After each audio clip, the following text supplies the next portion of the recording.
wala na. Nauubusan kasi eh.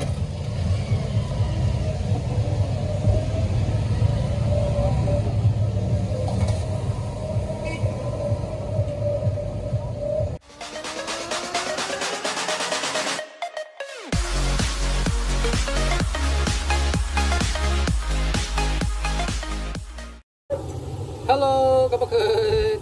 Good morning po sa ating lahat mga kalakay. Nandito na naman kaming magkasawa, si Kapakit and Kalakay. Alam nyo ay kagagaling lang namin sa bakasyon ng 2 araw sa Pangasinan. Kaya medyo pagod pa kami. Pero nagtinda na kami kasi nag-day off naman yung ating mga kasama rito. 2 sila rito na nagtitinda, isang tagaluto at isang tagatinda. Pareha silang nag-day off dahil talagang halos 2 linggo na silang hindi nag-day off, kaya kailangan nilang mag-day off.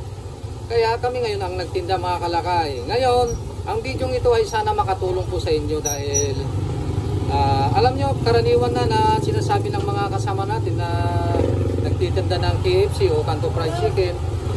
Yung luto daw nila ay parang Jollibee, nagmumukhang Jollibee, di ba? At yung iba ay lasang Jollibee, sabi nila. Pero ang ituturo ko sa inyo ay kung paano magluto yung procedure ng parang chowking, mga kalakay. Kaya ibahin naman natin ngayon yung fried chicken na parang chowking. So paano nga ba mga kalakay? Huwag kayong kukurap at ituturo namin sa inyo mga kalakay. Dahil ito po ang inyong lingkod na si Galbo TV. Marami kayong matutunan dito sa ating fried chicken. Hello sa ating subscriber. Yan, suki natin.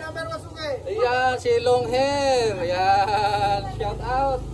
Alright. Okay mga kalakay, dito na yung ating isasalang. Ayan. Bali na-coat po na ito minsan. Yan po yung ating procedure ngayon. Pagka-coat po natin, babalik natin sa tubig. Yan. Yan o. Okay. Ganyan lang po. Ayun. Bali mahina po yung ating burner ngayon dahil paubos na yung ating tangke. Kaya 10 piraso lang yung ating lalagay. Nagpapaubos po tayo ng LPG mga kaibigan. Ilang piraso na? Okay na yan. Kasi mahina. Kailangan ay alug-alugin natin. No? Tignan nyo oh. Yan, nakatumba oh. Yan, nakatumba. Yan. Tignan mo, lumakas ulit. Nakatumba dati tapos tinayo ko. Kaya lumakas ulit. Ganun lang. Mamaya itutumba na naman natin yan. So yan lang po yung salang natin. Konti lang pagka nagpapaubos tayo ng ating LPG. Yan po yung isang tips dito mga kaibigan. Yan. Antayin po natin na lumutang tsaka natin ipapahina o bawasan yung apoy. Okay.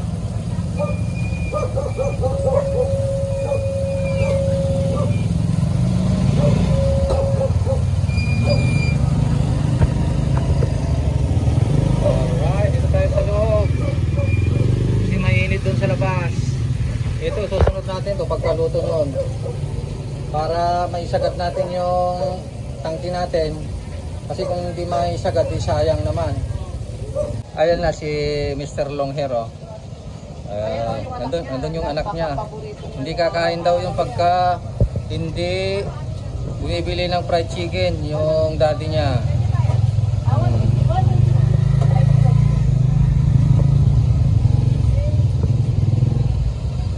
Ayun, ganun kami ni Kapakit oh. Salitan kami kung hindi siya ang tagaluto, ako naman ang tagaluto. At siya naman ang tagatinda. Ganun, salitan lang po kami. Ang teamwork po kami mga kaibigan, mga kalakay. Yan po yung isa sa ating sikreto. Yan yung sikreto. Kapag magkasawa kayo ay talagang teamwork kayo. Magsasama kayo sa hirap at ginhawa, di ba? Alright. Okay. Balik na tayo dun sa pagluluto natin. Ayun. Ayun na. Medyo malapit na. Kasi lumulutang na sila. Yan. Kaya medyo ipahina natin. Kung sa bagay, mahina na yung ating LPG. Kaya mahina na yung apoy. O, ipahina muna natin ng kaunti.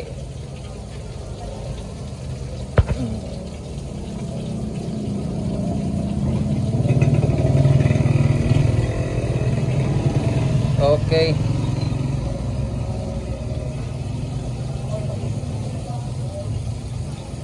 So, ito na po, malapit na po nating hanguin ito. Ma'am, pili lang kayo na. Kasi nasa ibabaw na sila. Mga ilang saglit na lang mga kaibigan. Makikita na po natin yung style chowking. Kasi kung minsan nagsasawa naman yung mga customer natin ng Jollibee style. Ala Jollibee. Ngayon ay ala chowking naman mga kaibigan. Yan. Alright. Tignan natin. Ang daming bibili. Oh. Wala chowking style naman ngayon.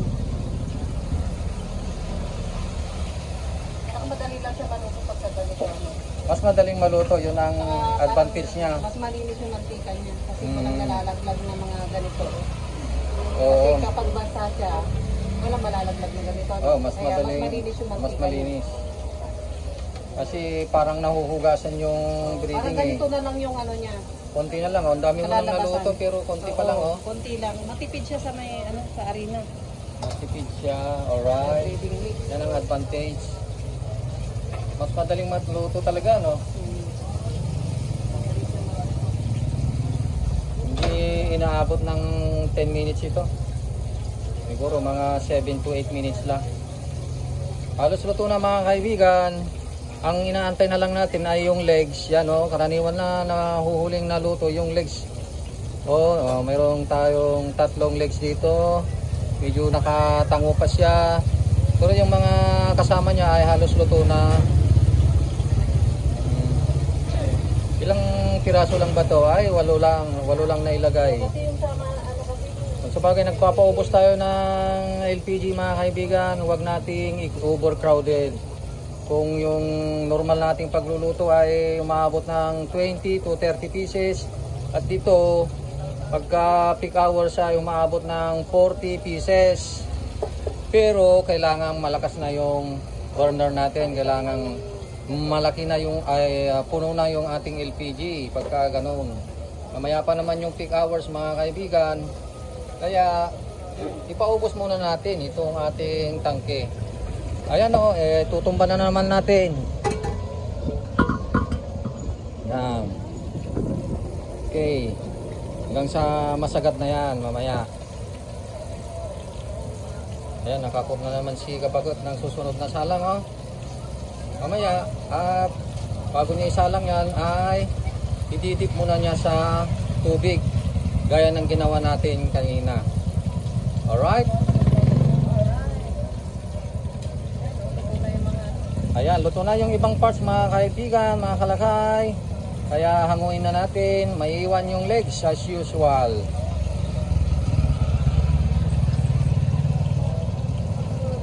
Okay. Yan natin yung luto. Ayan yung style ng chowking mga kalakay. Ano?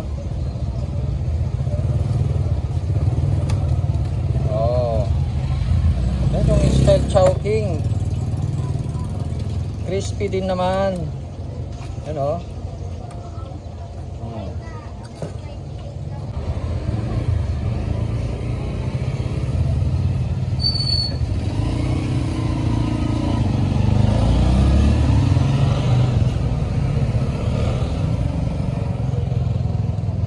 Ating setup ng ating pwesto mga kaibigan. Yan. Ayan, stainless po yung ating cart. At nakabukod yung ating lutuan doon. Nakabukod.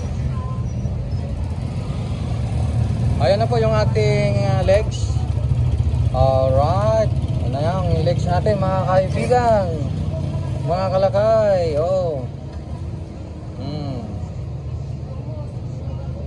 Okay. So, crispy po ito kasi bago nga ito eh. Pero nagtatagal po yung pagka-crispy niya. Tatagal yan. Yan. Alright. So, nagsasalang na si Kabagot oh. Yan.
Ating LPG mga kalakay, napalitan na natin oh. Ito yung walang laman. Ito bago na to, bago. So, lagay na natin sa pulong-pulong.